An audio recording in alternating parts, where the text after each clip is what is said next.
What elements must exist for a Texas wrongful death lawsuit to be valid? If you have lost a loved one, as the result of somebody else's actions, or inaction, either negligently or intentionally, life will never be the same again. Of course, it's impossible to bring your loved one back to you, but obtaining a fair amount of monetary damages can help to bear some of the brunts of the financial ramifications. For a successful wrongful death claim in the state of Texas, it is important that certain conditions are met.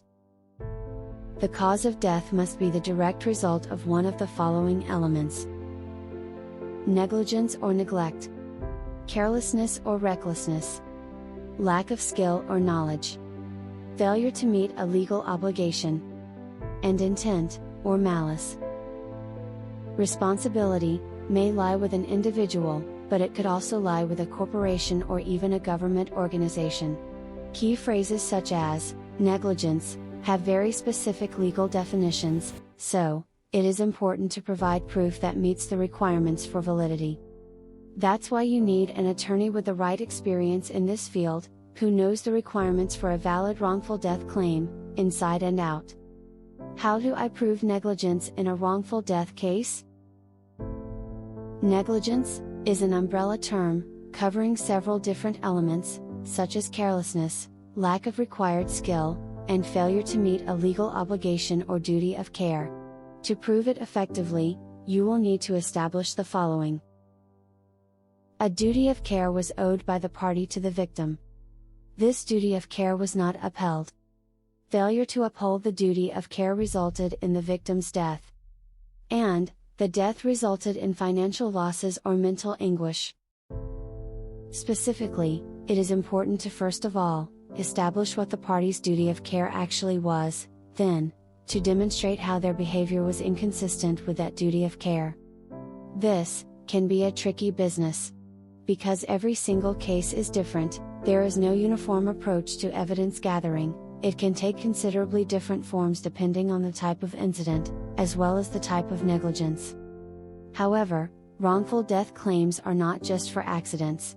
The death of your loved one may have been caused by a malicious, intentional act by the party in question.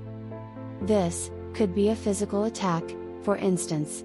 While assault resulting in death is certainly a criminal matter, a wrongful death claim is a civil matter, which can be handled separately from the criminal case. However, there is often significant overlap in the types of evidence required for criminal and civil cases. A criminal case needs a great deal more proof to secure a conviction than a wrongful death claim does to secure appropriate damages. How to prove damages caused by wrongful death? Once either negligence or malice on the part of the defendant has been fully established, the next step is to justify the scope of the damages you are seeking as part of your claim. This means that you will need to determine the value of the monetary compensation you are seeking, and to ensure it is relative to the impact of the loss you have suffered. Naturally, some of your losses will be material, such as lost wages and financial support, but others, such as loss of companionship, are intangible, and therefore, harder to quantify. This can require the use of expert opinion, so, it's essential to have an attorney with the relevant resources at their disposal to meet these requirements and obtain a fair settlement. Talk to a wrongful death attorney now. Wrongful death claims can be tricky, so you need to have the right attorney who will be able to provide the appropriate support and bear the brunt of the many complexities involved. The Stevens Law Firm has a roster of experts with the expertise and the know-how to help you prove your case.